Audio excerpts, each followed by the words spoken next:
tout ce qu'ils font. Et voilà. Donc, sans plus tarder, Youssouf, je vais ouvrir la parole et nous reviens aussi. Juste préciser qu'on est avec une trentaine d'autorités locales, des maires de communes, des présidents de conseils départementaux et également des maires de grandes villes. Quand je devais dire des maires de métropole, parce que quand ça fait plus d'un million d'habitants, on dit que c'est une métropole. Dakar et qui sont là et qui sont également là. Donc, merci à vous. Et je suis Merci, monsieur. Il est une fierté que ce véhicule, la Maison de l'Afrique, puisse abriter vos travaux pendant cette journée. Quelques mots sur la Maison de l'Afrique s'imposent puisqu'elle est soit inconnue, soit mal connue. Alors, la Maison de l'Afrique est moi je commence à dire un véhicule assez extraordinaire qui existe en France depuis 1974.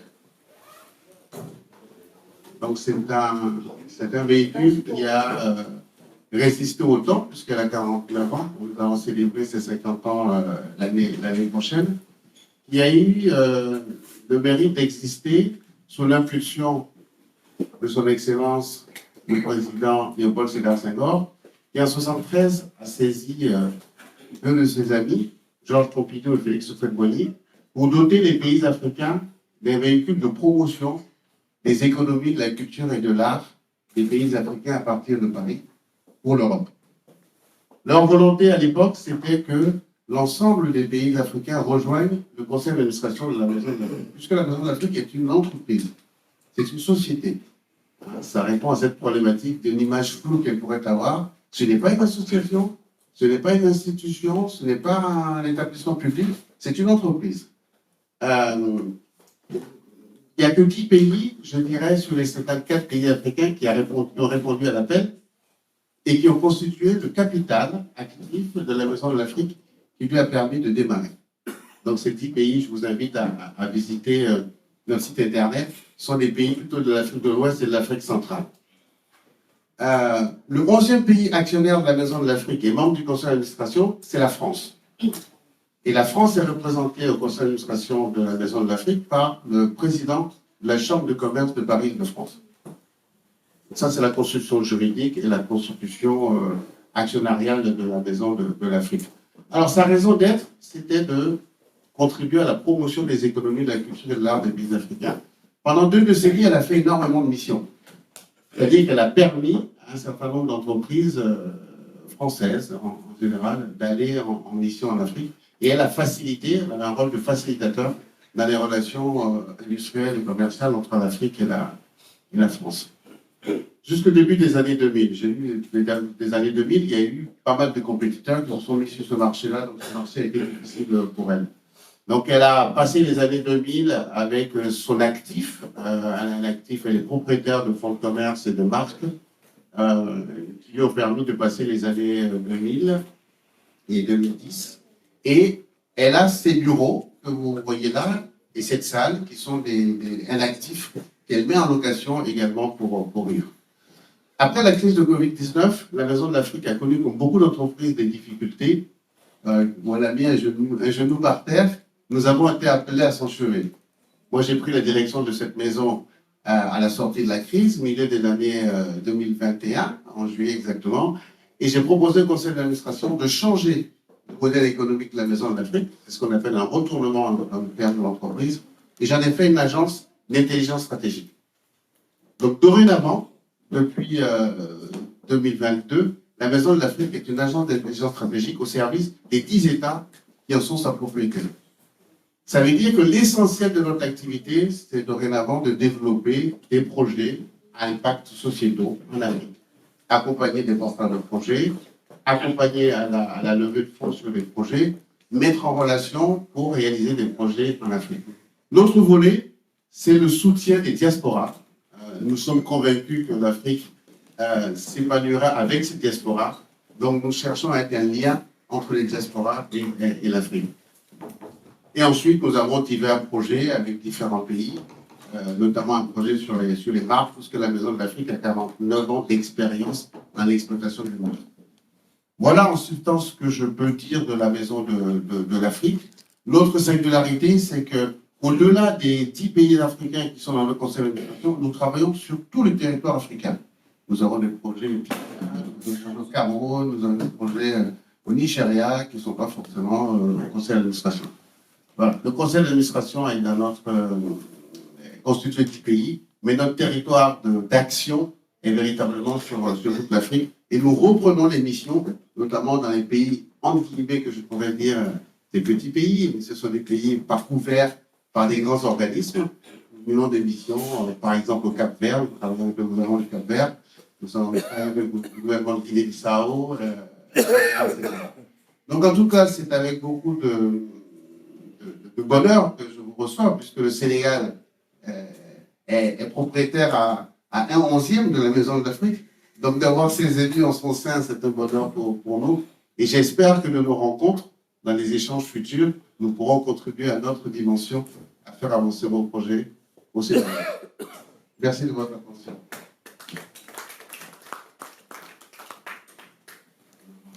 C'est bien, mais c'est trop lent pour que ça arrive.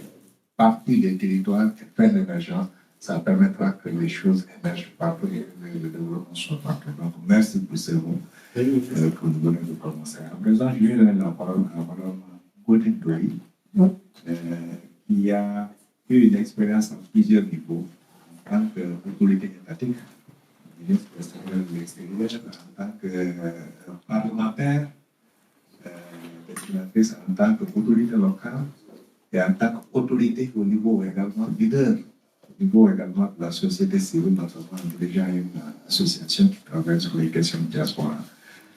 Madame le ministre, à vous la parole pour votre mot. Merci Jean-Claude pour cette discussion.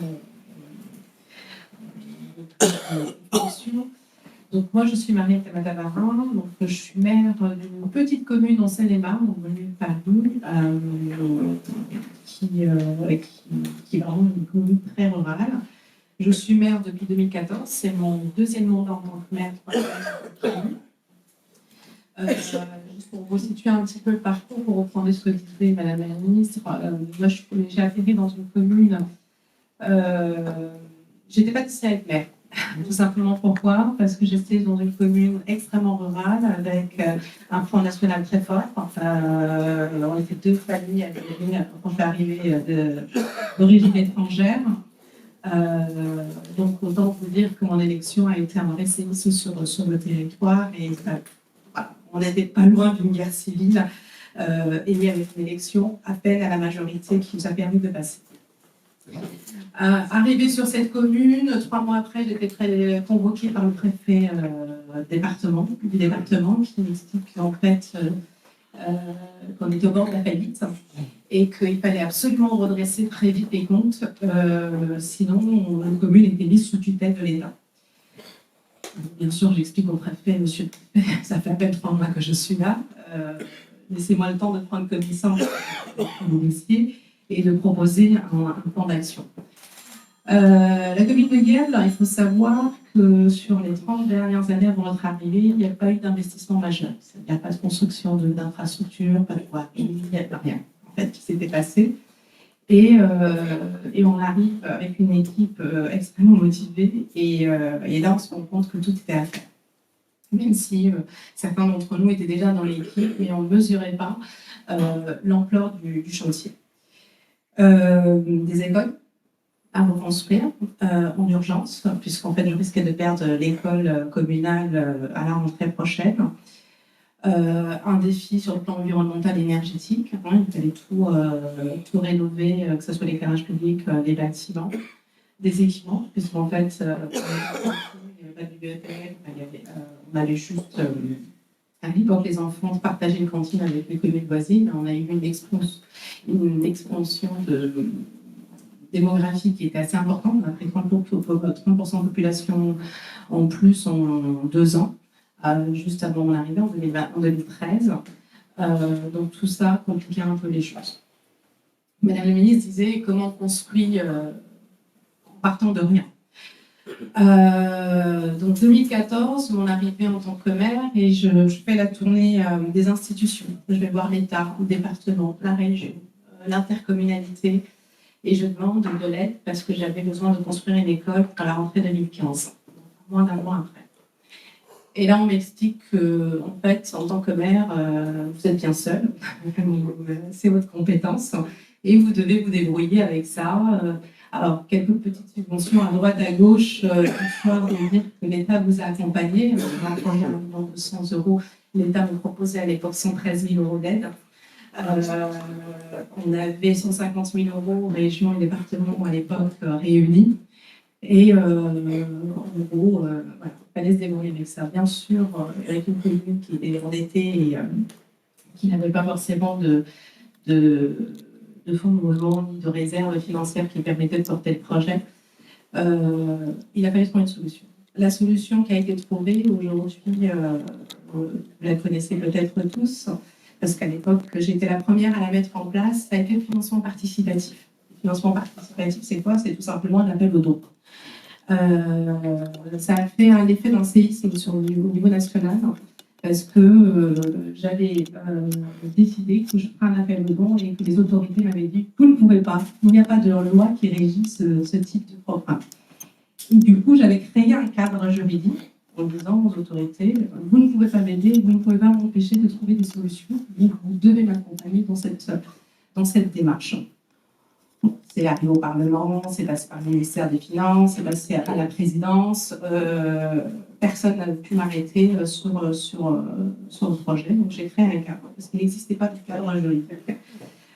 Pour pouvoir lancer cette opération, il fallait trouver un partenaire privé, puisqu'il faut passer par des plateformes Internet pour que les gens puissent faire les dons s'ils ne veulent pas les faire directement aux communes. Donc il a fallu convaincre une plateforme, puisque personne n'en voulait, parce que personne ne savait quel était le risque juridique derrière. Quoi qu'il en soit, cette opération a été un grand succès. Aujourd'hui, ce que personne ne voulait que je me fasse est devenu une loi. C'était d'abord un décret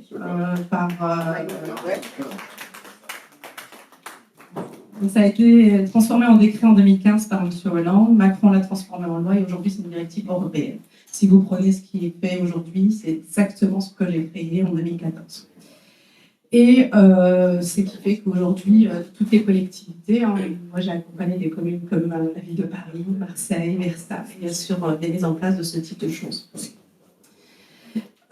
Ensuite, une fois que l'école était calée, il faut se dire, j'avais compris que personne ne m'aiderait en fait, sur les fonds.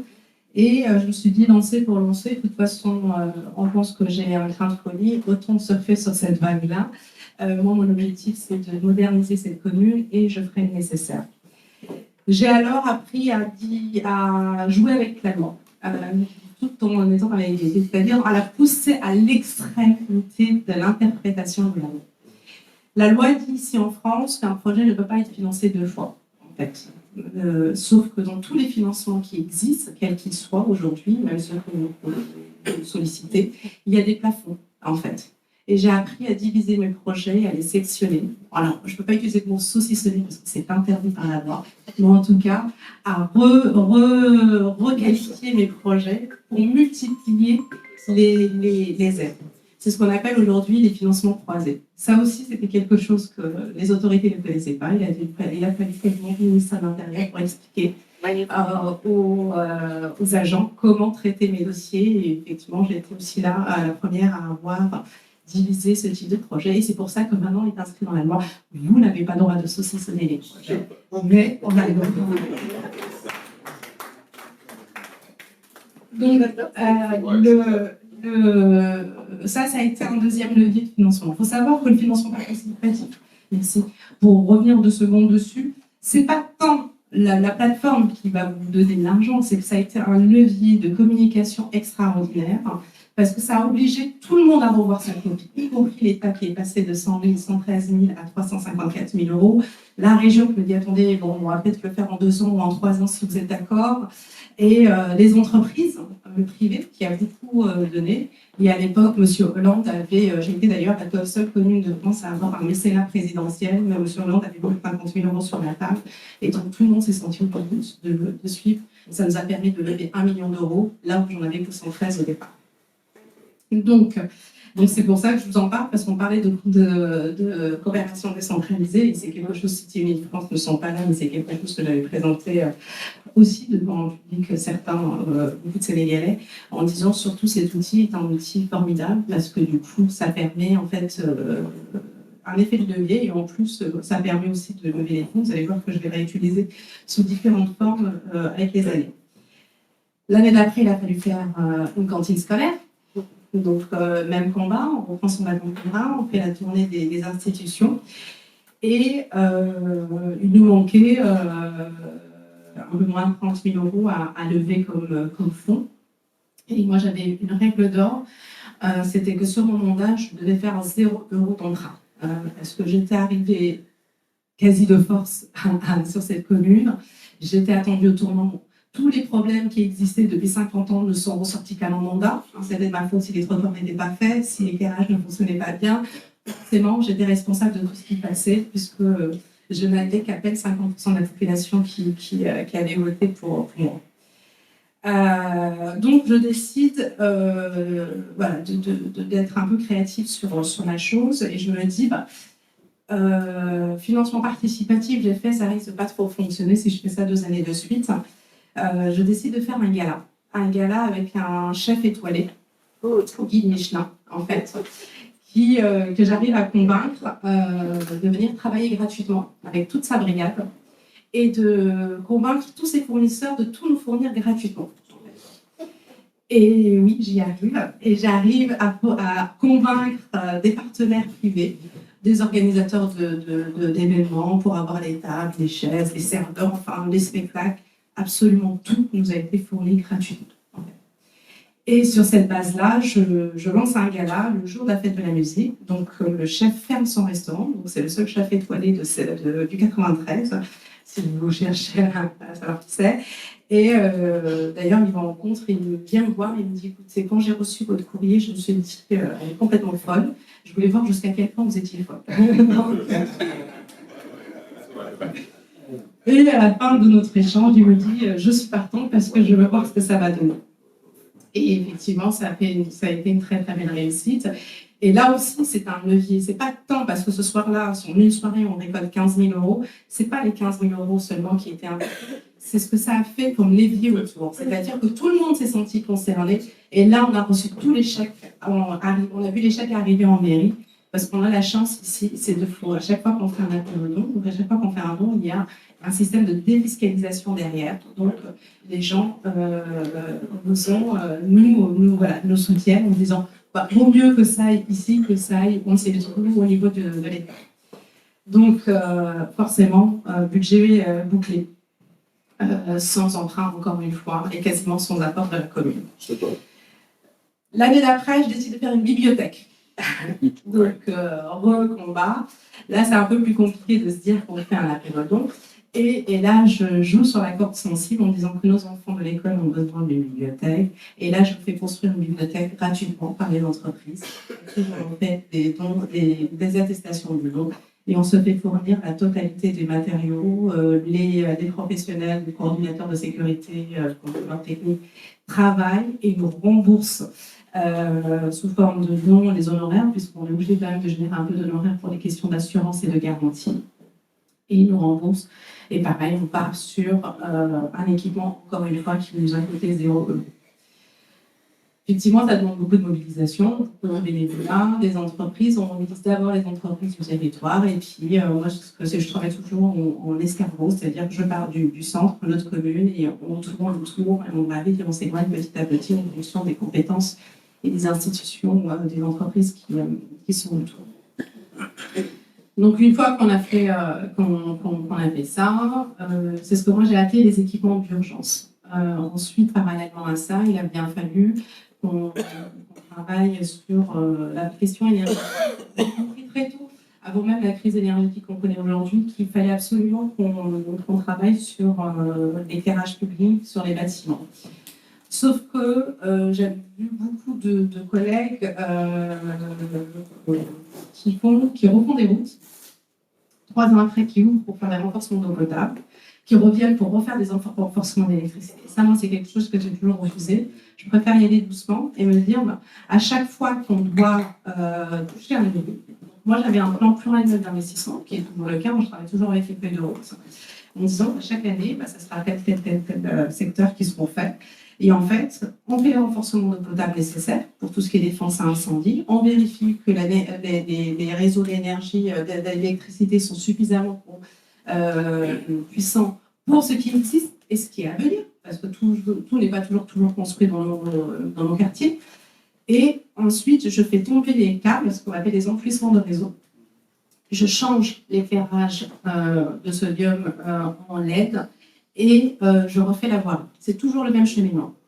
En 2024, nous serons une commune, la 6e commune, à être 100% enfouie et la première commune à être enfouie par choix d'élus. C'est-à-dire que c'était une commune qui avait des câbles partout et dont les élus ont décidé de faire l'enfouissement.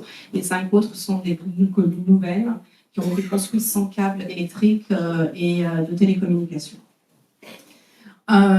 Ce qui nous a permis, cette façon de fonctionner, nous a permis aussi d'avoir un regard assez innovateur sur la question. Nous, on a été les premiers à avoir mis des mâts solaires pour éclairer des abribus hors agglomération, par exemple. D'ailleurs, la commune a été récompensée pour ça.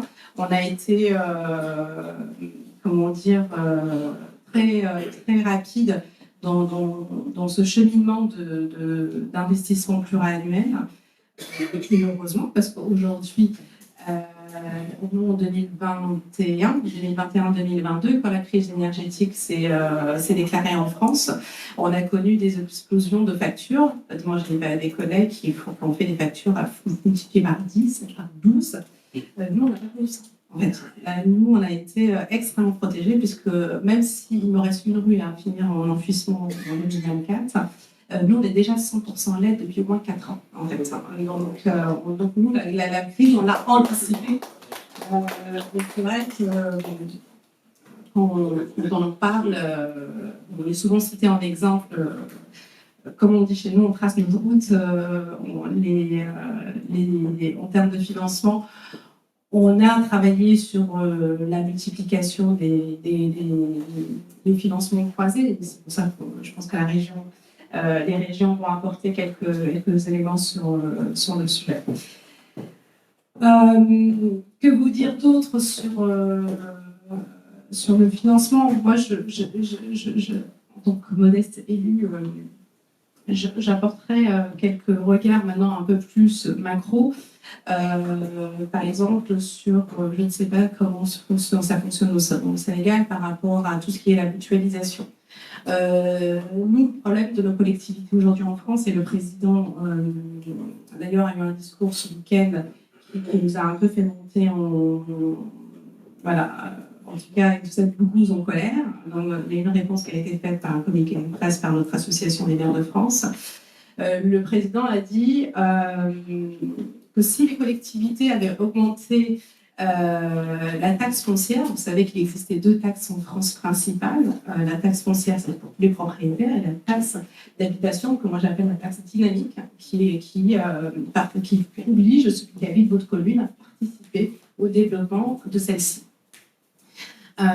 L'État avait décidé de supprimer la taxe foncière en 2017, la taxe d'habitation en 2017, et de la compenser soi-disant à l'euro près. Alors ça, c'est toujours des formules gouvernementales. Je ne fais pas de politique, je ne suis ni pour ni contre Macron, qu'on soit clair, je fais juste un constat objectif de la chose. Cette relation dynamique avec les collectivités n'existe plus aujourd'hui. L'État a compensé, c'est vrai, à l'euro près, c'est vrai, mais sur la base de 2016. Et ne prend pas en compte cet exercice qui était le nôtre, qui chaque année de dire est-ce que je diminue, est-ce que je monte en fonction du besoin de mes investissements sur mon territoire. Et donc, il nous annonce dimanche, je crois, que c'est notre faute Et que si on a augmenté la taxe foncière, c'est uniquement de notre faute et ce n'est pas la faute du gouvernement. Donc, mis en accusation les collectivités locales par rapport à ça. Ce qui n'est pas tout à fait vrai. Puisqu'en fait, on a été obligé, parce qu'il faut savoir que la taxe foncière, elle ne repose que sur les propriétaires. Qu'est-ce qui consomme le plus? C'est ceux qui habitent, donc propriétaires ou locataires. Et ces gens-là n'ont plus de lien avec la collectivité. Tout ce qui est service, que ce soit les écoles, les cantines, les transports, tous les services en tout cas qu'une commune peut apporter, doit être porté par la totalité des collectivités. Et cette taxe foncière, cette part d'autonomie, forcément, nous oblige à ne travailler que sur une seule assiette. Paris a augmenté de près de 60% de ses impôts. Effectivement, c'est l'exemple extrême. Nous, sur notre commune, nous avons augmenté de 6%, mais ça fait 3 ans que j'augmente 5%. J'ai fait 2 fois 5 et là, j'ai fait 6. L'État a décidé de revaloriser les bases de 7%, donc forcément, ça fait un total de 13% pour les habitants. Mais on n'a pas le choix. Donc, pour combler, en tout cas pour répondre à ce besoin de financement, donc se sont développés beaucoup la mutualisation. La mutualisation, c'est le fait de dire, on est plusieurs communes, nous avons besoin de véhicules techniques. Donc, au lieu d'aller chacun négocier tout seul, on négocie, on fait des groupements de commandes. Vous avez tout ce qu'on appelle les syndicats. Moi, je préside un syndicat de 10 communes qui concerne la crèche. C'est une crèche familiale. D'ailleurs, c'est la plus grosse crèche familiale de Seine-et-Marne en termes d'effectifs. On se parle du principe qu'à une ou deux communes, on n'y arrive pas parce que les coûts fixes sont beaucoup trop importants. Donc, on va se réunir à plusieurs pour pouvoir, et ça sans forcément sans passer par l'intercommunalité ou sans passer par une forme juridique signée par l'État. Vous avez les intercos, donc la mutualisation par accord sans réglementation, entre guillemets. Vous avez les syndicats qui sont réglementés. Alors en France, aujourd'hui, pour avoir un syndicat, il faut être sur trois territoires différents. C'est-à-dire 3 intercommunalités différentes. Et puis vous avez les intercommunalités qui aujourd'hui, la mutualisation n'est pas une compétence obligatoire. Il faut savoir qu'en France, on a des compétences qui nous sont imposées par l'État et puis il y a des compétences qu'on appelle des compétences optionnelles. Et la mutualisation, qui est une compétence optionnelle, est prise aujourd'hui par quasiment toutes les communautés de communes parce qu'on a compris que plus on veut faire d'économies, plus il faut être fort à la négociation. Et par exemple, nous, tout ce qui est, comment on appelle ça, entretien de la défense incendie. En fait, aujourd'hui, on est en mutualisation. Les achats de véhicules sont en mutualisation. Les assurances, c'est-à-dire que plus personne maintenant n'achète son assurance tout seul. On mutualise. On fait de la négociation, on lance des marchés communs, les plus puissants, les plus forts en négociation. La restauration aussi, ça c'est quelque chose de nouveau. On ne l'avait jamais fait jusqu'à l'année dernière. On mutualise aussi les services de restauration pour pouvoir avoir des négociations un peu plus. Merci à vous, merci à Mariam pour cette présentation. À présent, on va regarder sur les questions, les échanges autour des 2 présentations. Alors, je vais faire la liste. Particulièrement dans la messe de prière, je vais pris la parole d'écouter. J'ai entendu beaucoup de choses, des interventions factuelles, notamment celle de Madame la ministre qui nous a fait bénéficier de son expérience en tant que maire, en tant que ministre des Sénégalais de l'extérieur et en tant qu'également actrice dans la société civile, puisqu'elle dirige actuellement, je crois, une association qui s'occupe surtout de la diaspora. Je voudrais également féliciter particulièrement Marème. Tout à l'heure, je ne l'avais pas vu, je ne l'avais pas reconnu parce que je le connais. Son papa a contribué à la formation de beaucoup de cadres sénégalais. Son papa a eu plusieurs sociétés qui contribuent au renforcement de la capacité des cadres africains, notamment des DG, des PCA, et même des ministres. Et donc, ce n'est pas étonnant que vous ayez une intervention de cette facture-là. Alors, Ne serait-ce que ça, il fallait que je prenne la parole. Et je dirais, comme disait notre président Abdoulaye Wade parlant de son fils, je disais à ta maman, tu as bien travaillé, vous avez bien travaillé. Mais je suis aussi étonné que dans un pays comme la France, qu'il y ait des collectivités comme ça qui ont des problèmes de cette nature-là. Il est vrai que c'est un cas spécifique. Ce n'est pas une Française d'origine, mais étrangère qui dirige une commune. C'est vrai que je peux comprendre qu'on mette un peu les bâtons dans les roues. Mais à ce point, c'est quand même, je suis quand même étonné. Je savais qu'il y avait des problèmes, mais pas à ce point-là. Mais l'expérience que vous avez eue, je crois, servira à beaucoup d'entre nous ici. En tout cas, servira à moi, qui gère également une petite communauté rurale au fond du Fouta là. Mais l'endurance, la perspicacité, la ténacité que vous avez eue, je pense que ça a donné ses fruits. Et je crois que c'est une expérience que nous avons tous bénéficié. Je m'attendais aussi, jusqu'à présent, je ne vous espère pas, à rencontrer des élus,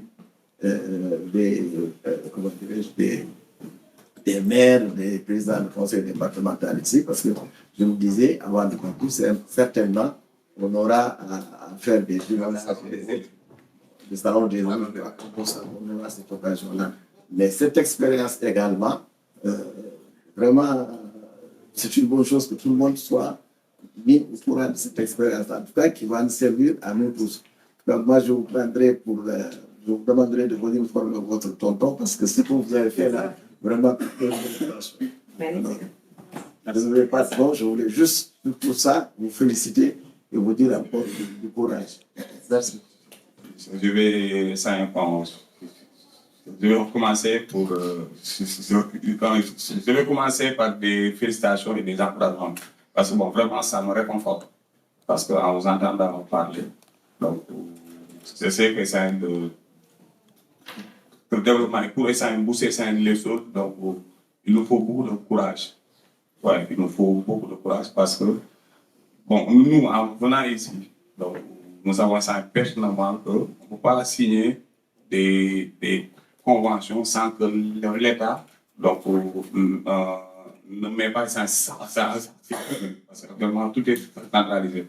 Même avec les PIB, c'est bien encadré, tu vas avoir nos partenaires, mais il faut que c'est le ministère des Finances qui autorise. Donc, mais aujourd'hui, je pense que ça, c'est vraiment donc, le plateau donc, le plus à relever parce que bon, ça nous réconforte. En vous entendant ça parler, et Madame la présidente de l'association qui nous donne le cadre. Le cadre parce que bon, actuellement, on ne peut plus fonctionner. Donc, parce que si on ne met pas l'accent sur le développement axé sur les résultats. Donc, on passe sans choisir. Malheureusement, nous, on est très en retard. Heureusement, on a l'acte 3, mais qui a des limites, qui a beaucoup de limites. Mais il nous faut essayer des maires comme Mariem, donc, bon, qui ont essayé le courage avec eux et bon, qui savent où aller. Donc, moi, par exemple, je suis venu avec 2 projets et j'ai 20% des financements pour la maison mère-enfant. Parce que moi aussi, je suis en train de suivre ça ne va pas. J'ai mis en place le conseil municipal des enfants accompagnés par l'UNESCO. Mais je n'avais pas cette intelligence de mettre les enfants au devant. De mettre les enfants au devant pour vendre le projet. Mais je pense qu'une fois à Dakar, donc les enfants vont prendre l'autre projet, je vais les utiliser pour l'autre projet aussi, bon, c'est un complexe sportif où il y a piscine, où il y a là où les enfants peuvent pour faire et des gymnastiques, ça me parle, mais je me parle. Mais il me faut beaucoup de fonds. Et là, j'ai que les 10%.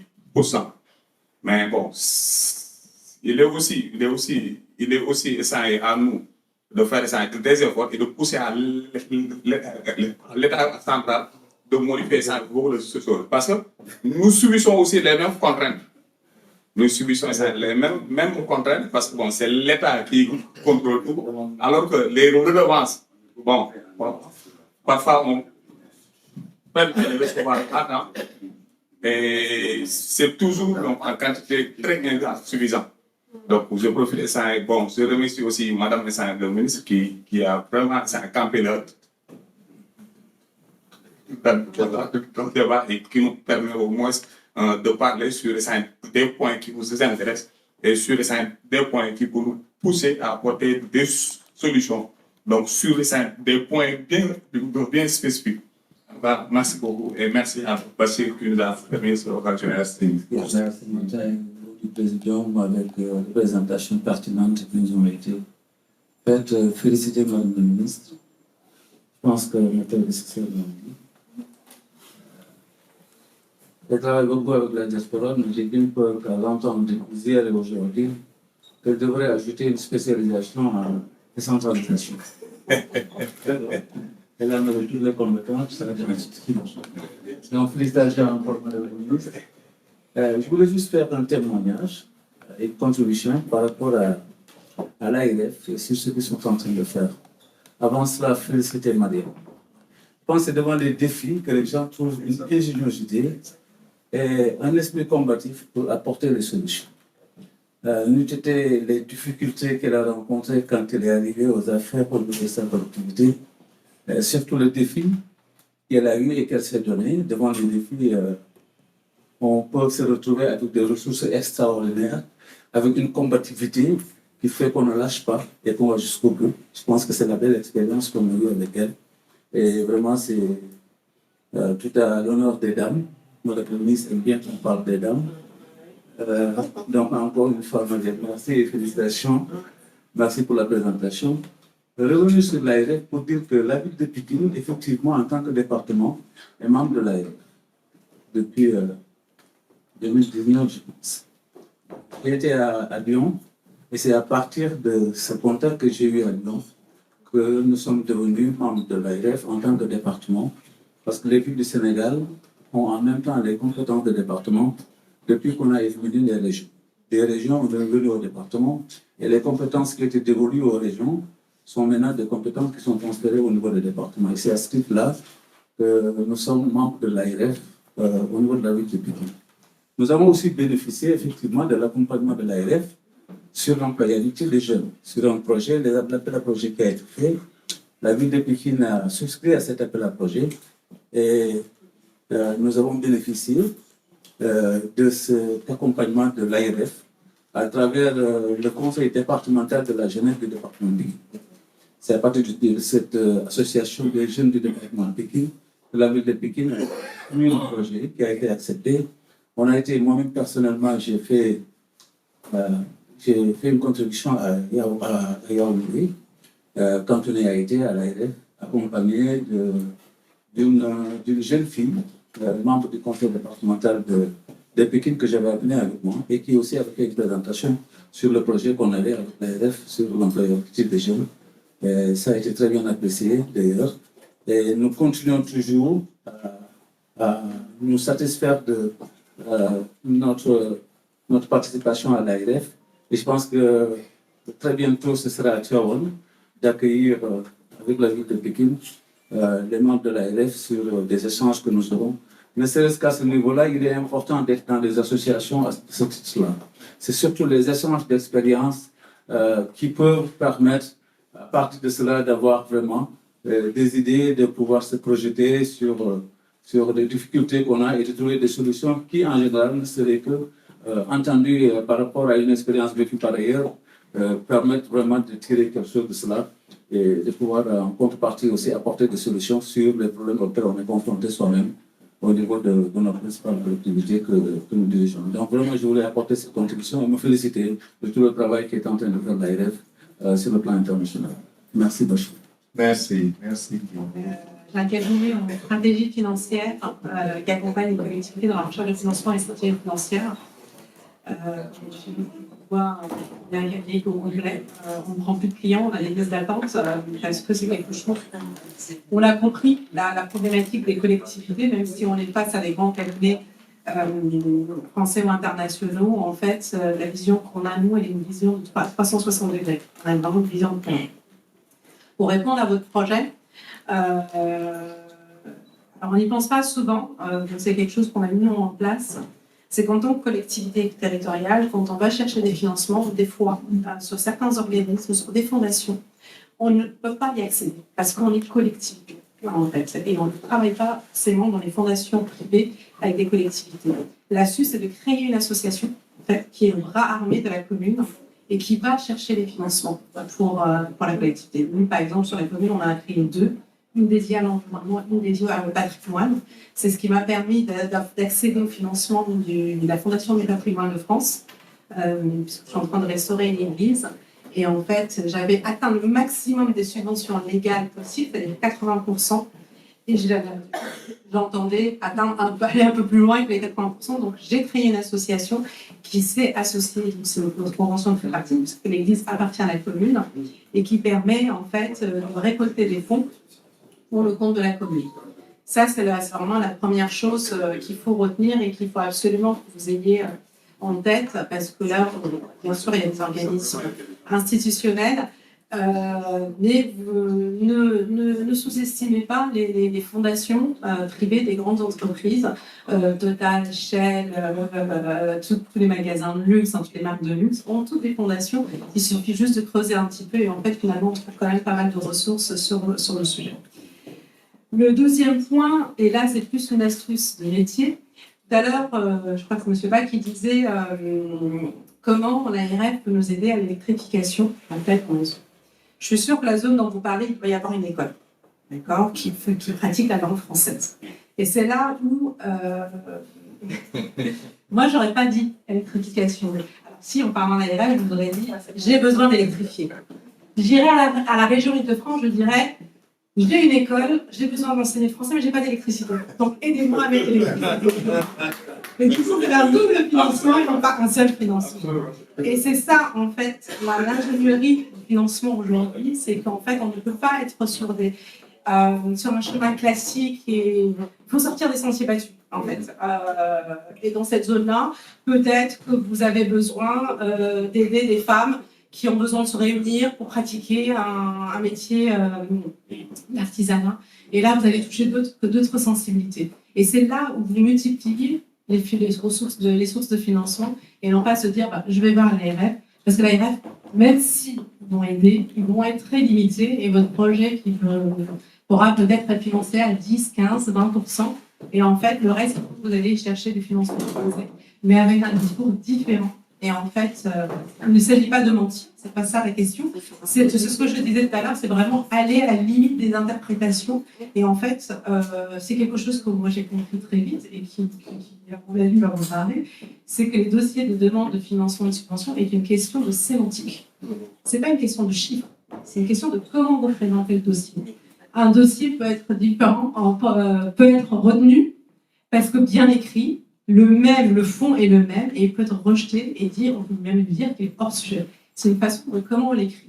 Et tant qu'on a compris en fait qu'il faut adapter le dossier à l'interlocuteur, le financier que vous avez en face, il n'y a aucune raison que ça ne fonctionne pas. Et c'est vrai qu'aujourd'hui, alors c'est un jeu, je ne sais pas. Enfin, parce que moi je suis passionnée par ce que je fais, donc pour moi c'est vraiment, je prends beaucoup de plaisir à transformer les sujets comme ça. Mais c'est un exercice en fait qui c'est un réflexe que nous élus, en tout cas, on doit avoir pour pouvoir justement multiplier ces ressources et ce type de financement. Je ne vais pas être très longue. Je voulais rebondir. Alors dans les petites astuces. Moi, je pars toujours du principe qu'il n'y a pas de petites économies. Parce que c'est les petits ruisseaux qui font les grands fleuves. Tout à l'heure, vous parlez du reboisement. nous, on lance un berger communal à la commune. Moi, je pars toujours du principe, je n'investis pas si je n'ai pas d'argent. Et comme je n'ai pas d'argent, il faut que je le trouve. Donc, le berger communal, comment je le finance? Et donc, j'ai proposé aux habitants que chacun achète un arbre. Donc, un arbre pour la naissance, un arbre pour la grand-mère décédée, un arbre pour célébrer un événement. Et en fait, c'est quelque chose qui est très simple à mettre en place, parce que créer une cartographie, parce que les gens ils veulent identifier leur arbre. Alors, ça a un double avantage, c'est que, un, vous ne le payez pas l'arbre. Et le deuxième avantage, c'est que les gens vont en prendre soin. En fait, c'est ça qui est important. Donc, ça veut dire que vous ne générez pas de charge de fonctionnement derrière. Et ça, c'est voilà, pour répondre à cette, à votre voilà, sur la partie du reboisement. Donc voilà, je n'ai pas développé, je ne veux pas être longue, je n'ai pas développé toutes les expériences et les expérimentations qui sont les liens sur les casquettes. Bon, en tout cas, c'était voilà, je voulais apporter cette précision qui est de réflexe auquel on ne pense pas forcément, mais qui, vous allez le voir, à la pratique, peut être très très intéressante et peut être de très très bon levier financier.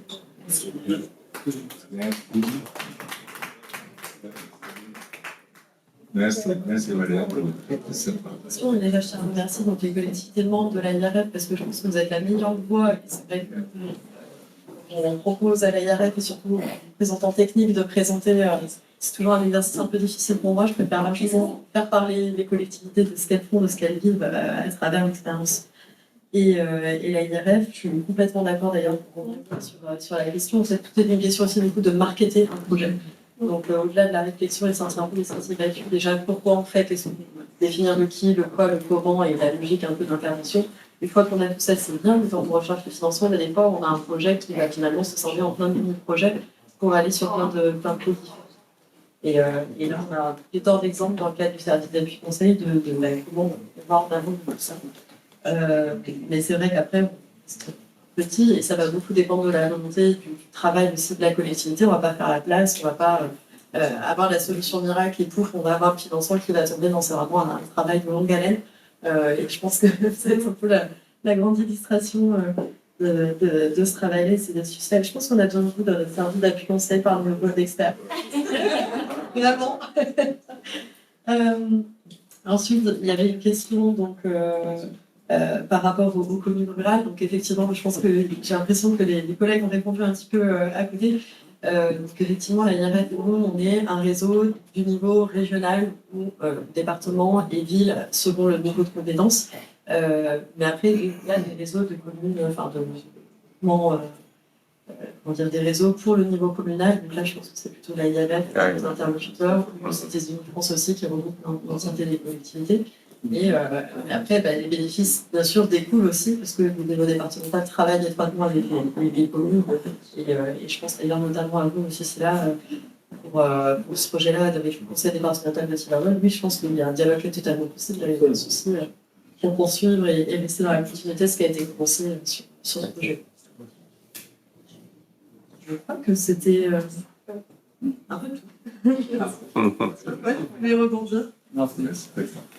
Alors, sur les ambitions faites de communes, à l'ARF, ce n'est pas possible. Non, pas possible. En dehors des villes, donc on a 5 villes au Sénégal. Tout le reste, c'est des communes. Bon, peut-être les gens parlent même de communes rurales. Les départements. Non, des départements. Voilà, si c'est le conseil départemental, là, on est en phase. Mais par contre, même les communes rurales, par égard de langage, ça n'existe pas au Sénégal. Toutes les communes se valent aujourd'hui. Voilà, toutes les communes se valent. Donc, c'est des communes de plein d'exercice. Du coup, puisqu'il y a la précision qui vient de tomber, c'est le conseil départemental. Là, je suis en bas de dire, donc je vous c'est là. C'est tous les États africains. C'est un cas africain.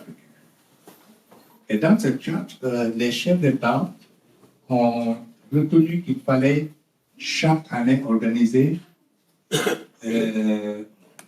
un système transparent pour primer l'excellence de la collectivité. C'est là pour encourager ceux qui étaient des acteurs qui sont engagés dans la décentralisation, mais surtout les autorités locales qui portaient ces initiatives de décentralisation. Puisqu'on sait qu'en Afrique, ce n'est pas facile, ce n'est pas évident. il y a différents blocages, il y a différentes contraintes qui se posent, liées à l'absence de financement, manque de mobilisation, absence d'engagement. Et l'Union africaine a dit, ceux qui parviennent à faire des choses innovantes, qui ont des bonnes pratiques, qui ont des innovations, il faut les encourager, les identifiant et les appuyer. Et donc, au Sénégal, en 2018, nous avons tenté la première édition du prix d'excellence du leadership local, qui a permis d'identifier à travers le pays les meilleures pratiques et les innovations dans différents domaines. On parlait tout de suite des questions de participation. Donc, c'était dans 6 domaines.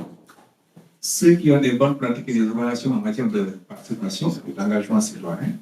Ceux qui ont des bonnes pratiques et des innovations en matière de transparence et de reddition des comptes, parce que quand on dit décentralisation, c'est aussi cela, comment est-ce que les autorités rendent compte aux citoyens. Comment est-ce qu'ils peuvent avoir des dispositifs qui permettent aux citoyens de comprendre ce qui se passe au sein de l'institution. Le troisième domaine, c'est l'inclusion, l'égalité et l'équité. Hier, on en parlait encore en disant où sont les femmes. C'est vrai qu'il n'y en a pas beaucoup. Donc, les autorités locales qui parlent à leur des dispositifs pour favoriser l'égalité, pour favoriser l'inclusion, mais surtout pour favoriser l'équité. Les formes de justice sociale, on les identifie, on les prive. Le quatrième domaine, c'est sur l'efficience budgétaire. En d'autres termes, comment inverser cette tendance où une plus grande partie du budget est consacrée au fonctionnement, au détriment de l'investissement, alors qu'on sait que c'est l'investissement qui permet de prendre en charge la demande sociale. Un cinquième domaine sur la solidarité, surtout après ces événements qui sont passés, les différentes crises qui sont venues, crise de Covid, le changement climatique et les conflits géopolitiques. C'était important que les collectivités et les citoyens puissent bénéficier d'une plus grande solidarité venant des institutions. Et enfin, le dernier domaine, sixième, c'était les collectivités qui pouvaient s'approprier des politiques publiques et les traduire au niveau local, mais qui pouvaient également s'approprier des agendas internationaux et les traduire. Notamment, si on dit les objectifs de développement durable, c'est vrai, c'est les chefs d'État qui les donnent, c'est les États qui les donnent, mais c'est dans les territoires que ça doit être. Alors, autour de ces 6 domaines, nous avions lancé cette initiative qui a permis de sélectionner les 5 meilleurs dans chaque domaine. On a invité au Grand Théâtre en public et ils sont venus présenter devant un comité scientifique. Ce qui a permis de sélectionner les 3 meilleurs, premier, deuxième, troisième, qui ont reçu par la suite des mains du ministre d'être le premier, puis deuxième, puis troisième. Puis je suis juste en face de quelques-uns qui avaient été nominés. Je pense qu'il avait une bonne initiative sur le cadre rural, notamment comment l'université peut avoir une articulation avec une commune rurale pour que la commune devienne un champ d'expérimentation et d'application des enseignements universitaires. Alors, nous avions, après cette première initiative, accompagné les élus en son temps en Belgique pour aller vers ce qu'on est en train de faire, rencontrer la diaspora sénégalaise en Belgique, notamment à Anvers. Vous savez qu'il y a une bonne communauté sénégalaise et d'Africains d'ailleurs à Anvers. Ensuite, ils avaient pu rencontrer à Bruxelles les autorités locales, l'Union européenne, etc., etc. Donc, et nous avions promis en son temps d'organiser une deuxième édition en France. Malheureusement, le Covid est passé par là. Et donc, depuis lors, on n'a rien pu faire. Donc, ce n'est que maintenant qu'on fait la deuxième édition de ce forum-là, qu'on a appelé le forum des territoires, où nous accompagnons ces 30 autorités locales, là on est 32, pour qu'ils viennent en France pour jeter les bases de coopération. Nos intentions en le faisant, c'est, bon là vous avez une image de ce qui s'était fait en Belgique. Nos intentions, c'est de créer un espace de rencontre, de partenariat stratégique qui permet aussi de jeter les ponts entre différents territoires, que ce soit en Afrique, mais que ce soit entre l'Afrique et les autres continents. Deuxième objectif, c'est de mettre en place les autorités locales avec les investisseurs. Ce qu'on a constaté, c'était que le secteur privé faisait beaucoup de partenariats avec les États. Dans plusieurs pays, il y a eu de grandes infrastructures qui ont été créées par le financement du privé, mais malheureusement, avec les collectivités, c'était pas très bien. Et donc, nous avons dit non, il faut accompagner les élus à aller aussi vers le partenariat public-privé pour qu'ils puissent mobiliser, mais qu'ils puissent également jeter les bases d'une coopération avec les diasporas. Puisqu'on sait aujourd'hui que la diaspora fait un rôle important, beaucoup plus important d'ailleurs que les pays de développement, mais des mécanismes pour un travail structuré et un travail qui donne du sens, qui fait bouger les choses, n'existe pas. Et le troisième enjeu, c'est également de renforcer les relations entre les autorités et les partenaires institutionnels, notamment les partenaires qui sont dans les étatiques de financement et de développement. Donc, c'est ce que nous sommes venus faire. Et je le paraphrase très souvent en disant que nous sommes venus pour l'amitié, pour la coopération et pour le business. Hier, nous avons rencontré le secteur privé, les investisseurs, c'était pour le business. Présenter les opportunités qu'il y a dans les territoires et voir qu'est-ce qu'il peut faire avec ces investisseurs. Et c'était vraiment très bien. J'ai eu de très bons échos sur ce qui s'est passé. Alors, maintenant, ce que nous faisons cet après-midi, ça s'inscrit dans le deuxième axe pour promouvoir la coopération entre les autorités et les institutions. Il y a plusieurs dispositifs qui existent et c'est ce qu'on va partager. Alors, pour vous donner une idée de qui sont les autorités qui sont là, qui sont les gouvernements et les territoires qui sont là, je vais les appeler un à un. Ça vous permettra d'avoir une idée de qui sont ceux qui sont là et à quel niveau ils se situent au Sénégal. Nous avons fait l'effort sur des régions du Sénégal. Alors, je vais commencer. Comme je l'ai dit, c'est par ordre alphabétique. Et il y a Ranirou qu'on n'a pas encore changé, donc ne vous inquiétez pas. C'est pas Matam, c'est Ranirou. C'est ça, non? Très bien. Alors, d'abord, la commune de Balou, levez-vous, nom, prénom et où se situe votre commune. Merci, à l'est du Sénégal, commune frontalière avec 2 pays d'Afrique, la République islamique de Mauritanie et le Mali. Arrondissement de Bonkini, département de Bonkini, arrondissement de Diaroussi, région de Sédhiou. Région de Sédhiou. Moins de 40. Et à 30 km de... Maire de la commune du Nord est dans la région sud, vers Ziguinchor. Je suis de la région de Sédhiou. Nous sommes à 450 km de Dakar, une commune frontalière à la Gambie. Et à 30 km de...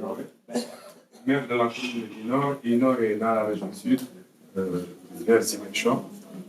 Je suis de la région de Sédhiou. Nous sommes à 450 km de Dakar, une commune frontalière à la Gambie. Caen, c'est la commune qui est frontière avec la République de la Gambie, pour 27 km. C'est une commune où il y a un espace extraordinaire parce qu'on a une forêt aménagée avec des opportunités et la nappe est à fleur de sol. Donc c'est une commune rurale qui a développé beaucoup d'activités agro-silvopastorales et ouverte pour un partenariat efficace.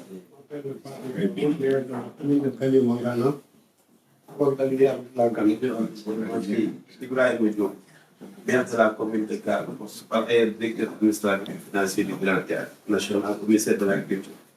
Karen se situe dans la région de Fatick, département de Fondé, commune frontalière avec la Gambie. Si vous voulez visiter les lions et marcher avec eux, c'est là-bas. Département et région de Louga. Il y a une jeune, à la fois agricole et élevage.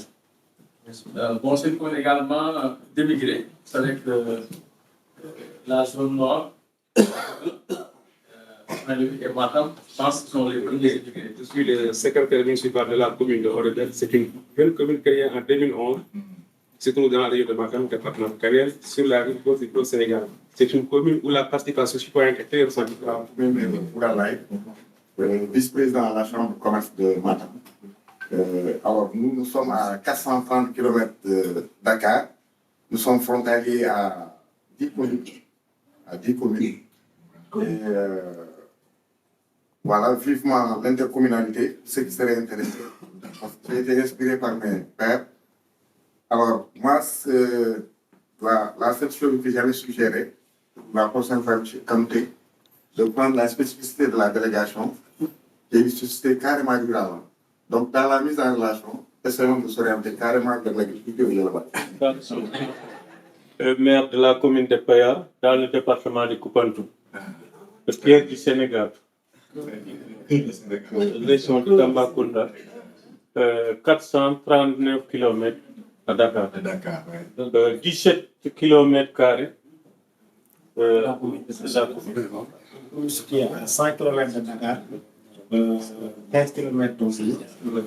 Une commune agricole, mais aussi avec beaucoup d'élevage, mais qui a tendance à créer d'autres activités comme l'industrialisation, avec la fameuse zone économique spéciale, la zone spéciale de Dakar. Et aussi un port sec et d'autres problèmes. Maire de la commune de Thiaré-Ndialbi. Heureusement que je suis le numéro 20, je suis le numéro 19. La commune de Sandiara et le directeur de l'AGETIP qui doit construire la commune de Thiaré-Ndialbi qui est jusqu'à présent sous abri provisoire m'a dit que l'entrepreneur qui a construit la merveilleuse commune, l'hôtel de ville de Sandiara, c'est lui qui doit construire Thiaré-Ndialbi. Et heureusement que Thiaré-Ndialbi suit Sandiara ici. On espère que la construction viendra tout de suite. La commune de Thiaré-Ndialbi aussi est jumelle à la commune de Odebere, créée en 2011. Ça veut dire que c'est une toute nouvelle commune qui n'a pas encore assez d'infrastructures. Et on espère que ce voyage-là, avec ce voyage, nous allons tirer beaucoup de profit. Une commune qui est dans le nouveau département, parce que le 46e département du Sénégal, il y avait 45, on a créé un nouveau département, il y a le département de Kermassara. La commune de Yombol-Nord est une des communes dans ce département. Comme je l'ai dit hier, la particularité de cette commune, d'après les derniers sondages, Yombol-Nord est devenue aujourd'hui la plus grande commune du Sénégal avec plus de 225 habitants. Donc c'est une commune vraiment très vaste, très peuplée. Et ça sort des derniers sondages. Les femmes sont là. Et les femmes sont là. Oui, les femmes sont là. Merci beaucoup. C'est Dina Issa Laïssan, maire de la commune de Yoff. Je suis avec Mme Doya Diaranjao, qui est la présidente de la commission opération décentralisée et partenariat. Donc c'est la plus vieille commune de Dakar en termes de... Parce qu'en fait, quand les époux sont venus à Dakar, ils se sont installés en premier à Yoff. Donc c'est une commune qui fait 14 km², une ville intermédiaire de 118 000 habitants. Et nous avons presque 6 km de côte et une ville pleine d'avenir. Parce que c'est les femmes et les jeunes qui sont en symbiose pour le développement. Donc, Podor est situé dans la région de Saint-Louis, au nord. Et Podor représente les 2/3 de la superficie de la région de Saint-Louis, avec aussi le plus de communes au Sénégal, c'est-à-dire 22 communes. Podor a une vocation agro-silvopastorale. Et qui fait que, comme je l'ai dit hier, sur les 240 000 hectares de la vallée du fleuve Sénégal, 140 000 se trouvent à Podor, dont seulement moins de 40 000 hectares sont emblavés. Il y a un fort besoin en exploitation agricole dans ce département. Il faut noter aussi que Podor, comme il parlait des prix, et Podor a été élu leadership local pour l'année 2022 dans la catégorie territorialisation des politiques publiques. Et je dois annoncer aussi que nous sommes nominés par l'Observatoire international de la participation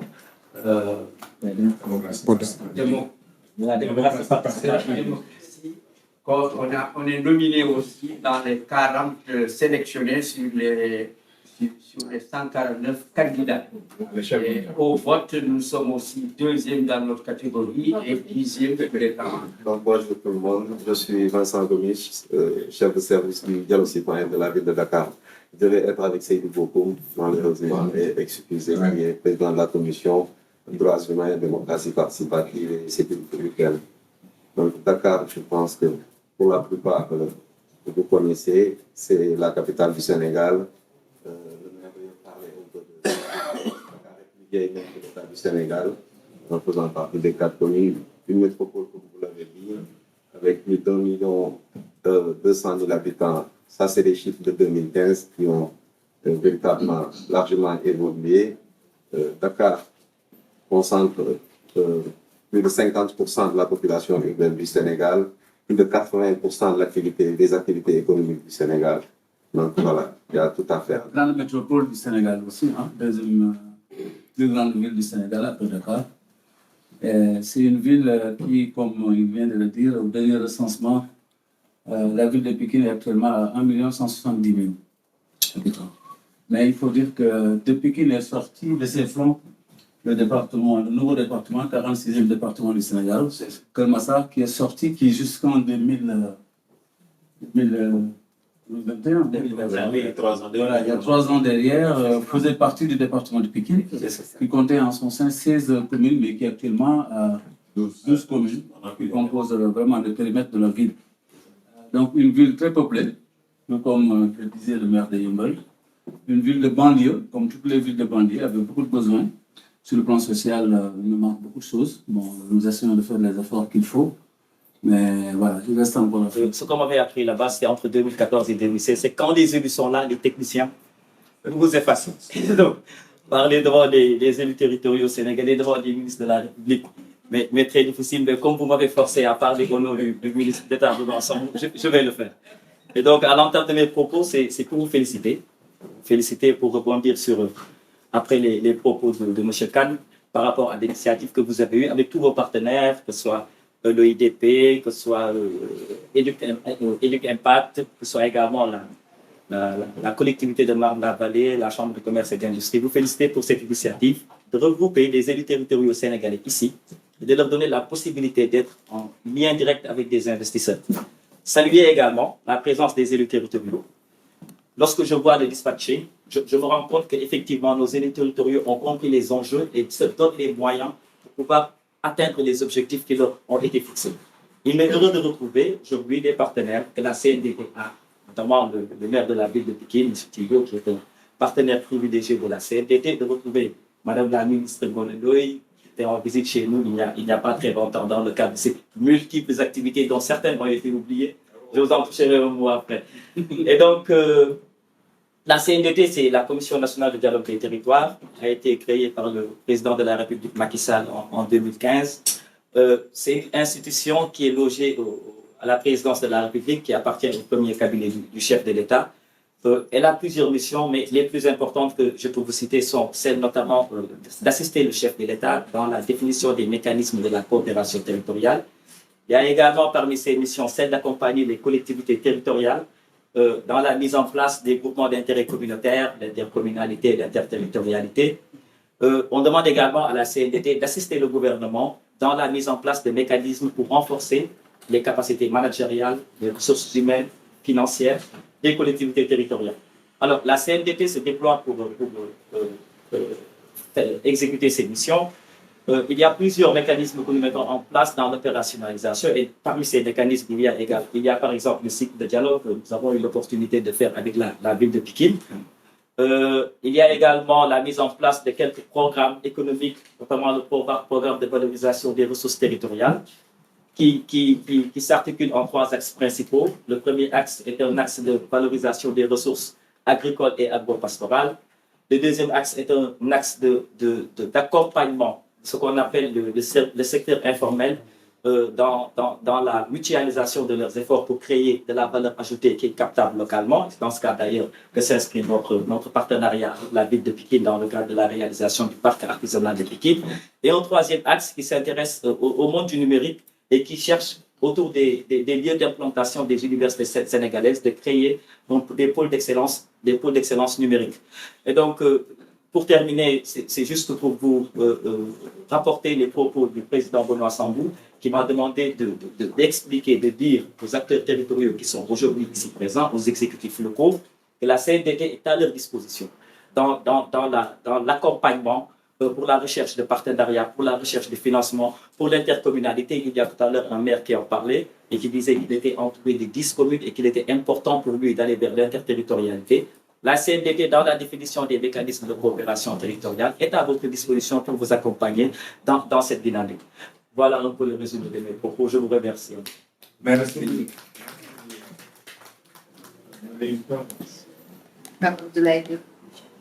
de la Commission nationale du dialogue du territoire.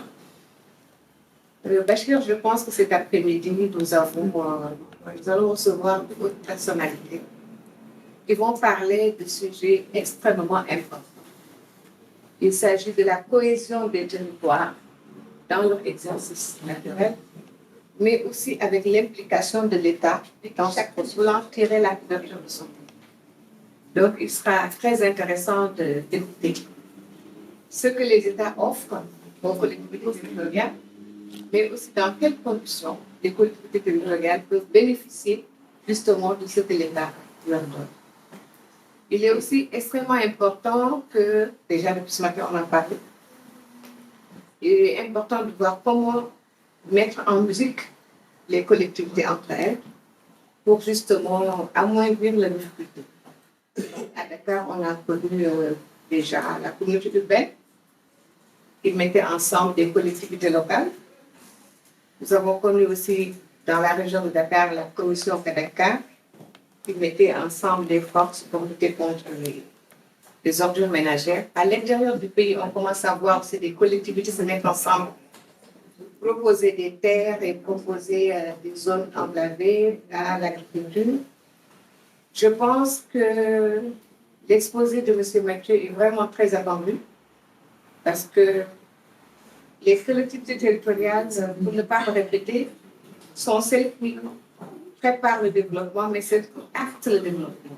Donc, si elles sont ensemble et qu'elles s'entendent, si elles peuvent, entre elles, en toute intelligence, s'autogérer, je pense que l'État central aura la lourde tâche de courir derrière ces collectivités. Par ailleurs, il y a dans la coopération beaucoup de choses qui arrivent pour les territoires, mais on ne sait pas comment y avoir accès. Est-ce que l'État parle directement aux collectivités? Ce sont les États eux-mêmes qui se parlent entre eux avant de convoquer ou d'inviter les collectivités à la table de discussion. Tout cela certainement sera clarifié par nos amis et aussi des questions certainement assez pointues seront posées par les collectivités territoriales qui sont ici cet après-midi. En tout cas, c'est une partie très, très importante de notre journée. Et voilà, merci d'être là et nous vous écoutons avec attention. Merci. Malheureusement, le chargé de programme qui est basé ici est en Chine. Donc, ils ont fait une série vidéo. Ils ont fait une série vidéo qu'ils ont partagée avec nous. Et donc, il sera complété par la présentation. Oui, bien.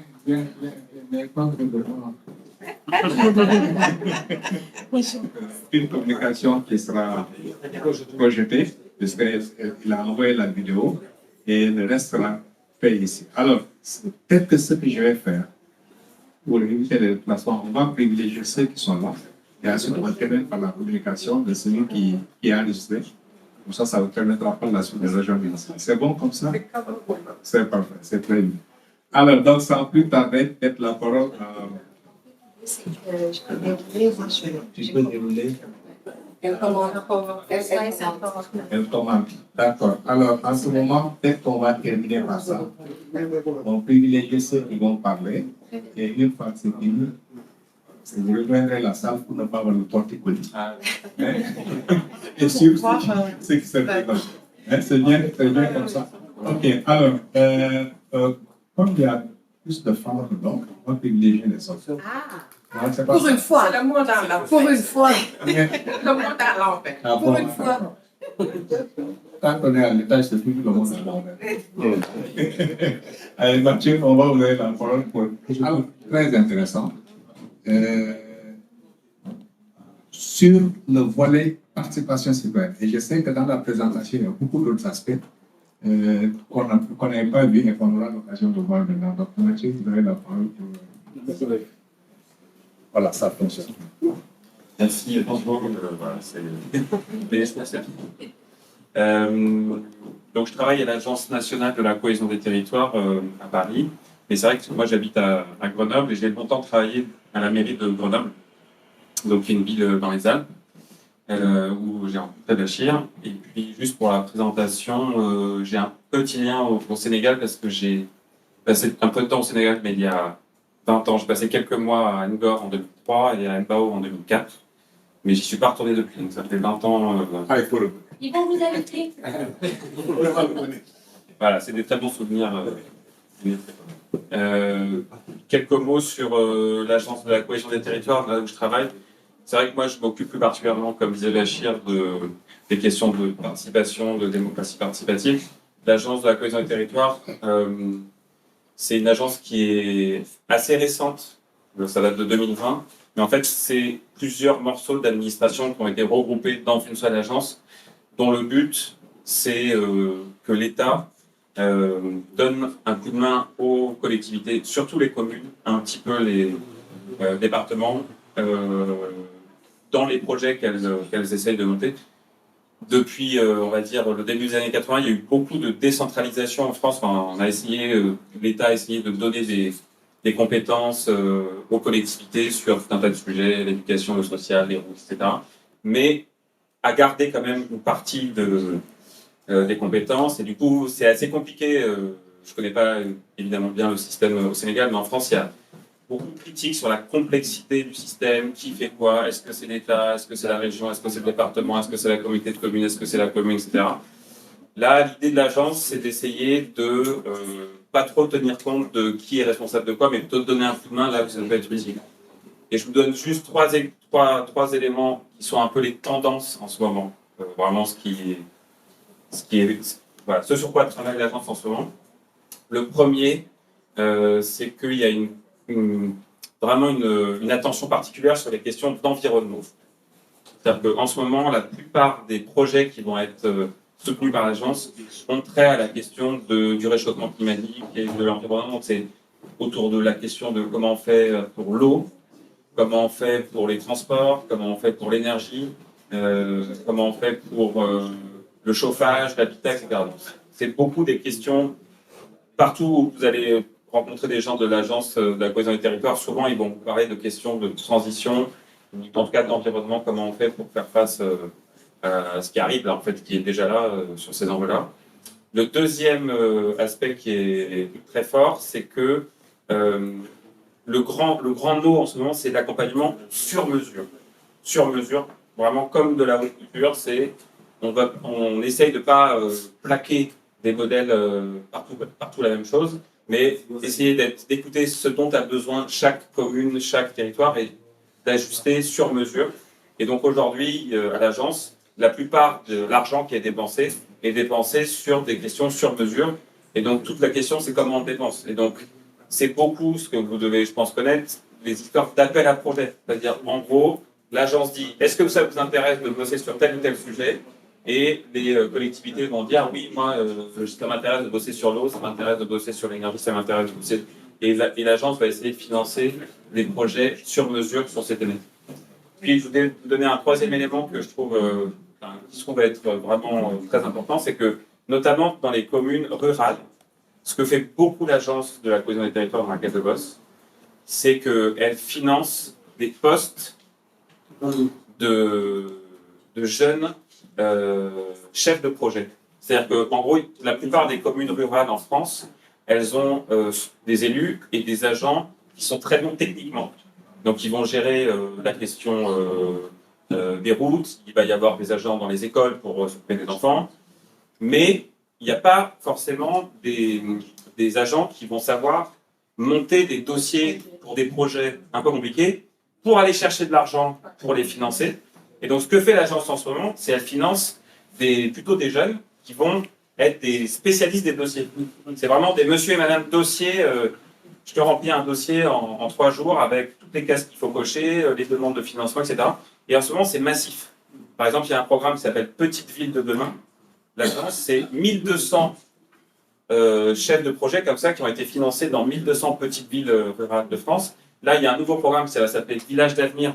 Pareil, 800 chefs de projet qui vont être financés dans 800 autres villages. Ça commence à faire 2000, plus 200 autres. Bref, il y a peut-être aujourd'hui 3-4 000 postes.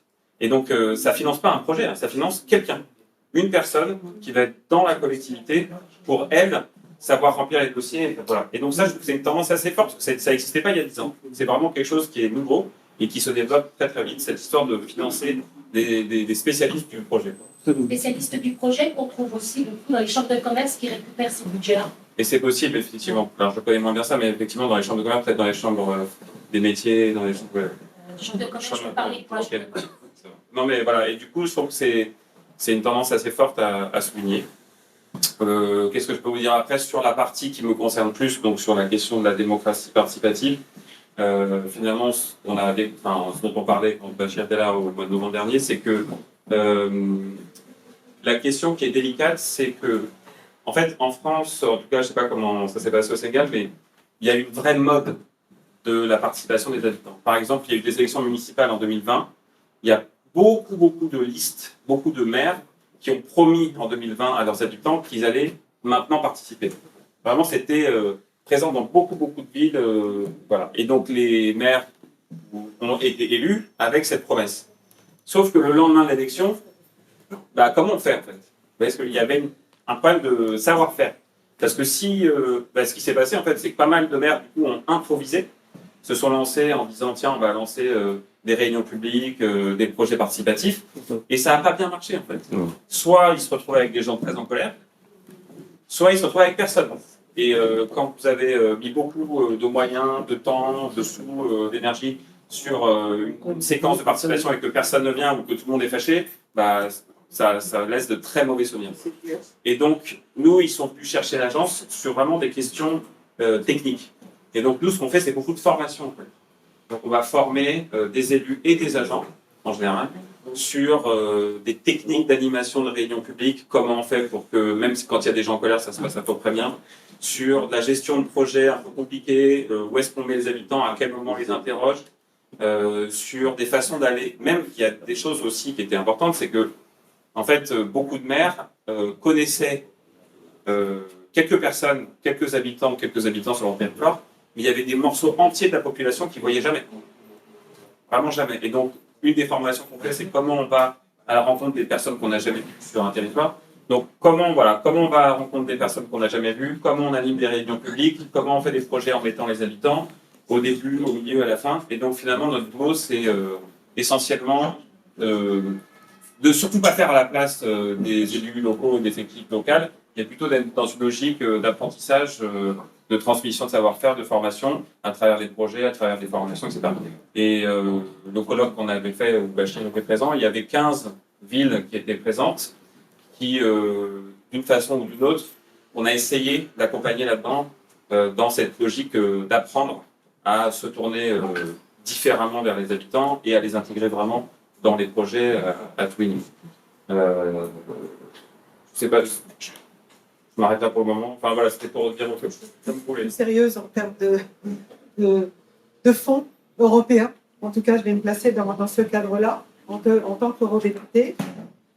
Alors, avant ça, je voudrais dire combien, moi, je travaille au sein de Affaires étrangères, dans la commission Affaires étrangères au Parlement européen, mais aussi la sous-commission droits humains et la commission culture, éducation, pour justement montrer combien les relations entre l'Afrique et l'Europe sont importantes.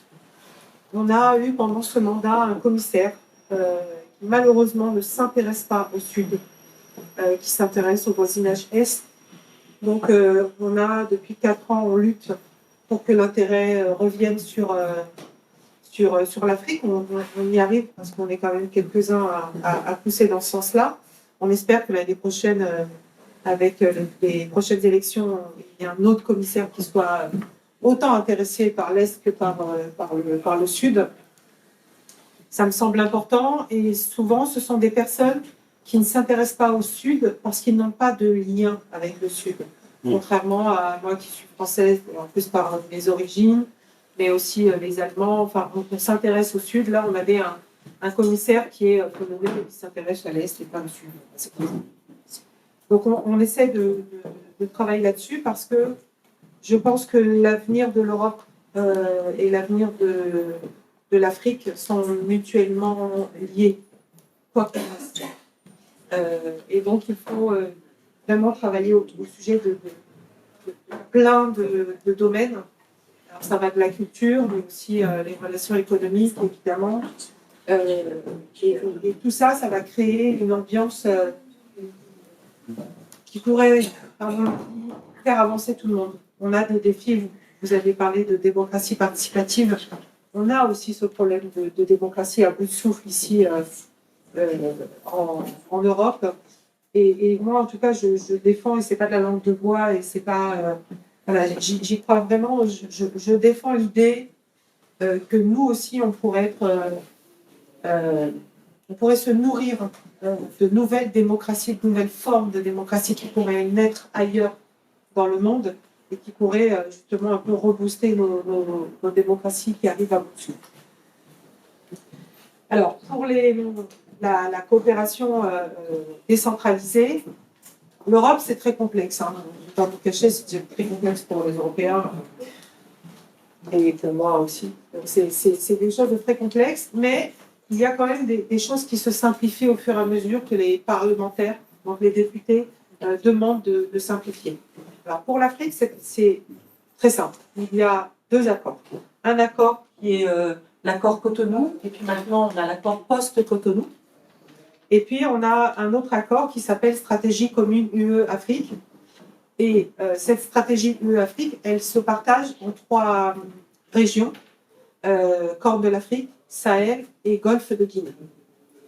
Et puis après, on met en place plein d'instruments financiers avec des sommes quand même assez conséquentes et astronomiques. Je vous donne un petit exemple. Par exemple, le NDICI, c'est le nom Global Europe, c'est 79,5 milliards qui sont distribués au nom du développement. Le FED+, qui est plus sur les questions environnementales, il y a beaucoup de gens qui sont intéressés. Là, on parle de 53,4 milliards. Et tout ça, ça s'additionne. On a la stratégie Global Gateway 2021, on est à 300 milliards d'euros. Le paquet d'investissement UE-Afrique 2021, 150 milliards d'euros. Et puis, on a un fonds fiduciaire d'urgence qui a été voté en 2015 et sur lequel on rajoute 5 milliards d'euros pour 26 pays. Et par exemple, pour le Sénégal, qui fait partie de la région Sahel, et la Tchad, c'est 2,21 milliards. Donc, vous voyez, de l'argent, il y en a. Et le souci, c'est que, ça rejoint un peu ce que vous avez dit, c'est que les dossiers ne sont pas si faciles que ça à monter. Et du coup, il y a de l'argent qui n'est pas utilisé. Aussi, ce sont des choses importantes à savoir. Alors, quand on parle de cadre qui a été travaillé avec l'Union africaine ou avec les États membres directement, on définit des priorités. Et ces priorités, elles sont exactement celles que dont vous avez parlé, l'économie, l'environnement, l'éducation, la formation. On est vraiment, voilà, on s'aligne puisque justement, ces accords ont été faits en commun. C'est pas, et ça, c'est un changement très important. Pendant des années, moi, c'est mon premier mandat, et j'ai découvert une Europe qui était très descendante. Elle construisait ses programmes, et puis elle les envoie, et puis voilà, ça vous va, ça ne vous va pas, mais tant pis. On a beaucoup travaillé sur ce mandat pour essayer un peu changer de paradigme, ce que je disais hier, pour essayer de travailler d'égal à égal, donc de travailler ensemble et de travailler sur les besoins sur le terrain, et c'est vous qui pouvez les incarner et qui les représenter, qui pouvez en parler le plus. C'est pour ça qu'hier, j'ai pris le temps de faire le tour pour entendre. Certains m'ont donné des projets que j'ai regardés hier soir en rentrant. Et c'est de ça dont on a besoin, nous, les parlementaires, pour justement défendre ce type de projet et demander à la Commission qui, elle, gère les finances et qui, elle, lance les projets pour que ce soit le plus adapté aux réels besoins. Donc nous, c'est notre travail. Alors effectivement, quand il y a des cadres qui sont donnés, c'est très très large. Et ce que l'on fait régulièrement, c'est qu'on convoque la Commission, on leur demande de venir et on leur demande des comptes sur ce qu'ils ont mis en œuvre. Et là, ensuite, moi, ces rencontres sont très importantes pour moi aussi parce que j'entends et ça me permet de faire remonter donc les remarques que j'ai entendues. Et ainsi, on peut modifier un peu la manière de faire de la Commission. Et ça, c'est vraiment quelque chose de nouveau C'est peut-être dû aussi à un renouvellement très important du Parlement européen, un très jeune là, qui représente sa ville. Et c'est un petit peu la même chose, ça s'est beaucoup rajeuni au Parlement européen. Du coup, on travaille différemment, on a une vision sur l'innovation différente. Ça ne nous fait pas peur, au contraire, on a envie d'innover. Et ça permet de faire avancer tout le monde. Alors, je vais vous donner des exemples, peut-être dont vous avez entendu parler, qui sont des choses qui ont déjà été faites, des programmes qui ont déjà été faits. Alors, il y a eu le Grand Mur Vert, je ne sais pas si vous en avez entendu parler, qui a rétabli les terres dégradées dans 20 pays africains et qui a créé la Grande Muraille. Voilà, ça c'est l'Europe. Nature Africa, qui s'attaque à la perte de biodiversité et qui promeut la gestion durable du paysage. Je ne sais pas s'il y en a qui ont été concernés. Je vois des têtes qui font ça. Donc ça aussi, c'est un projet qui a été accepté par l'Europe. Une initiative régionale aussi pour les enseignants, avec des solutions innovantes pour améliorer les compétences et les aptitudes. Il y a aussi le câble international en fibre sous-marine Eurafrica, le Gateway Cable, qui relie l'UE à l'Afrique et qui vise à favoriser la souveraineté numérique. Donc, vous voyez, des programmes quand même de grande ampleur qui montrent toute la diversité des domaines visés. Et puis ensuite, il y a au Sénégal en particulier les pots à poulpe. Je ne sais pas si vous en avez entendu parler. En fait, dans un village, ils ont demandé à des femmes, donc on a donné du travail à des femmes, de construire des pots en terre pour les poulpes. Ils ont été mis en terre pour pouvoir créer un lieu de vie pour les poulpes, parce que c'était dégradé. Du coup, on permettait aux pêcheurs aussi de retrouver de la pêche artisanale, etc. Et donc, c'était un cercle vertueux qui s'installait dans ce petit village qui permettait aux femmes d'avoir un salaire. Et hier, on a beaucoup parlé des femmes et du travail. Et puis, aux pêcheurs de retrouver une pêche artisanale et qui leur permettait de vivre. Donc là, ce sont des petits projets, mais qui portent leurs fruits. Qu'est-ce que je voulais vous dire aussi? Donc, l'Union européenne. Alors, ce que je vous ai préparé, et je vais vous donner quelques conseils. Ça va rejoindre aussi ce que vous avez dit, parce que finalement, c'est un peu la même chose. Je vous ai préparé un document qu'on vous enverra, Madame Ayadi vous les enverra par mail. On a déjà donné à Madame Dramé. Ah ben voilà. Pour faire un dossier récapitulatif et toutes les aides que Madame la députée vous a répertoriées. Voilà, alors c'est parce que c'est vraiment très complexe. On vous a mis donc, des liens pour vous montrer un peu le type de projet qui est accepté, enfin qui est proposé, qui est mis en œuvre, mais aussi tous les liens pour les appels d'offres. Ça fonctionne exactement de la même manière. On a défini ensemble des priorités et ensuite la commission dit bon ben voilà, on va mettre 1 milliard ou 1 million d'euros sur tel projet et ensuite c'est à vous de monter les projets. D'accord? Donc on vous a mis des liens. Ce qu'il y a de nouveau cette année, avec les nouveaux fonds, c'est qu'effectivement, il y a des accompagnements, ce dont vous parliez, parce qu'on s'est aperçu, quand je suis arrivée au Parlement, une fois, c'était pour la Tunisie, et j'ai dit, mais il faut donner plus d'argent, etc., pour développer la démocratie. Bon, il n'y a pas de commentaire 3 ans après où on en est, mais voilà, en tout cas, c'était l'objectif à ce moment-là. Et on m'a dit, non, mais ça ne sert à rien, la Tunisie n'absorbe pas les investissements. Elle n'a déjà pas absorbé ce qu'on lui a donné, donc ça ne sert à rien d'augmenter. Et moi, avec toute ma naïveté de la parlementaire qui est arrivée au Parlement, j'ai posé une question où je dis, je ne comprends pas pourquoi la Tunisie n'absorbe pas alors qu'elle a plein de besoins. Ses besoins sont supérieurs à ce qu'on lui donne, et pourtant elle n'absorbe pas. Pourquoi? Bon, ça les a un peu déroutés. La seule à poser ce genre de questions. Mais ils ont fini par me répondre en disant mais ils ne l'absorbent pas parce qu'ils n'ont pas les outils qui leur permettent ou les infrastructures qui leur permettent d'accueillir ces projets. Deuxième question très naïve, mais qui me semblait très logique. Pourquoi, au lieu de récupérer cet argent, on ne l'utilise pas pour mettre en œuvre les infrastructures dont ils vont avoir besoin pour absorber après? Enfin, ça paraissait tellement logique que je crois que je les ai un peu énervés. Mais bon, à un moment, ils se sont dit, ben oui, ah oui, c'est pas idiot ce que je dis. Donc, petit à petit, on a mis en place aussi donc des fonds pour accompagner les porteurs de projets. Parce que de dire que les projets sont compliqués à monter, on n'a rien réglé. Par contre, de dire qu'ils sont compliqués à monter, on ne peut pas trop les faciliter parce que sinon, après, voilà, c'est ouvert à tout le monde et à tout et à n'importe quoi, ça on peut l'entendre. Mais mettre en place des personnes, des accompagnements, ça, on en a besoin. Donc, c'est quelque chose qui existe. Et puis, il y a un nouveau processus aussi, c'est la garantie de l'Union européenne pour des prêts. Parce qu'on le sait bien, l'Europe peut avoir des prêts à des taux intéressants, et donc elle met cette garantie au service du privé pour lever des fonds. Et ça, c'est un vrai levier pour lever des fonds et monter des dossiers. Donc voilà à peu près le paysage européen, la manière dont ça fonctionne.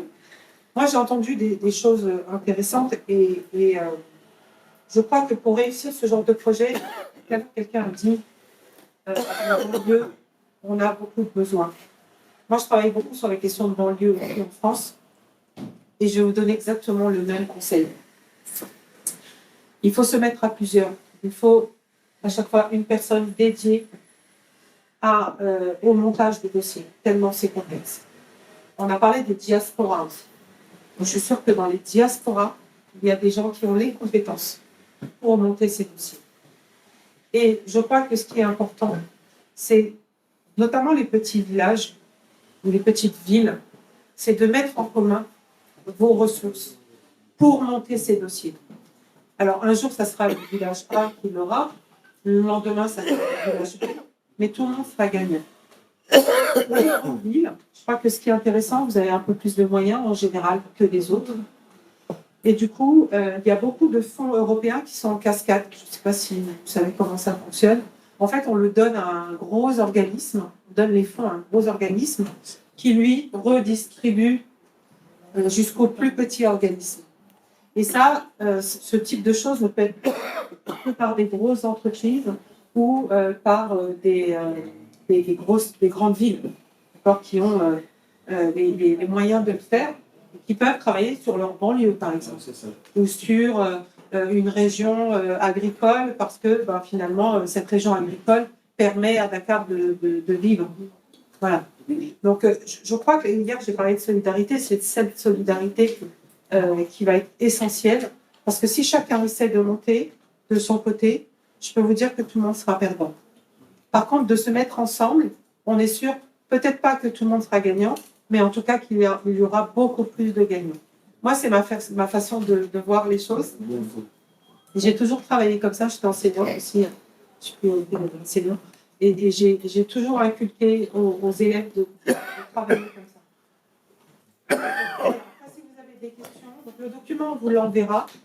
Il y a des photos, on a pris des photos, il y a des liens, plus des photos, des screens de l'écran pour vous dire où aller, etc.